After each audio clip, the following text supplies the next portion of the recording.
Tout croyant, aussi pauvre et faible soit-il, vivra pour l'éternité, avec un corps immortel. Dans la Bible, les croyants sont appelés le trésor particulier de Dieu, la perle de grand prix, les collaborateurs et les partenaires de Dieu.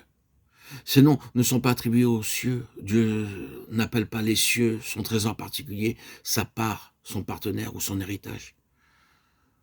Les anges eux-mêmes ne sont pas appelés par ces noms-là. Au 2e chapitre des Hébreux, l'apôtre écrit au sujet du dessein élevé que le Seigneur a en vue en nous sauvant et de la haute vocation à laquelle il nous a appelés. Mais si nous n'y prenons pas garde, nous ressemblons à un récipient qui fuit. Un vase de terre, par exemple, peut avoir une toute petite fêlure, tellement petite qu'on ne l'aperçoit pas. Mais le contenu de ce vase baissera peu à peu, jusqu'à ce que celui-ci soit vide.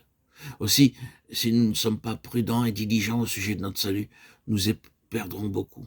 Pour devenir notre sauveur, le Seigneur a dû se vider lui-même complètement. Il a dû quitter son trône et sa gloire et naître dans une crèche. Pour nous, il s'est fait pauvre et il a offert son corps tout entier pour être brisé et son sang pour être versé. La puissance qu'il a manifestée pour devenir notre sauveur est bien plus grande que celle qu'il a manifestée pour créer et maintenir la création tout entière, et que celle qu'il manifestera ensuite pour la détruire. C'est pourquoi même un seul croyant est bien plus précieux à ses yeux que tout l'univers. L'Éternel s'est choisi Jacob Israël pour qu'il lui appartient, ou pour son trésor particulier. Psaume 135, 4. Jacob signifie trompeur, Israël veut dire prince. En tant que pécheurs, nous sommes revêtus de la nature de Jacob, mais en venant au Seigneur Jésus-Christ, nous sommes transformés et nous devenons Israël et l'éternel trésor particulier de Dieu. Ainsi, nous voyons clairement que notre Seigneur a un dessein important en vue en nous sauvant, puisque c'est au prix de tout ce dont il disposait qu'il nous a sauvés.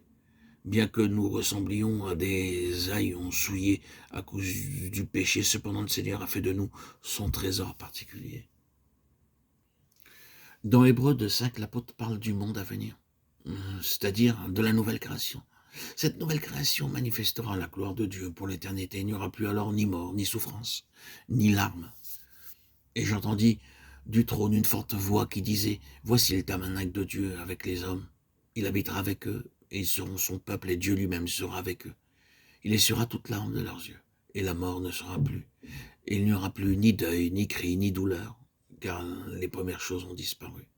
Et celui qui était assis sur le trône dit « Voici, je fais toutes choses nouvelles. » Et il dit « Écris, car ces paroles sont certaines et véritables. » Apocalypse 21, 3, 5. La nouvelle création sera libre de la malédiction du péché, et elle durera éternellement. Il nous est dit qu'elle ne sera pas gouvernée par les anges, quoiqu'ils soient des anges puissants, faisant toujours la volonté et le plaisir de Dieu. En effet, ce n'est pas des anges que Dieu a soumis le monde à venir dont nous parlons, Hébreux 2, 5.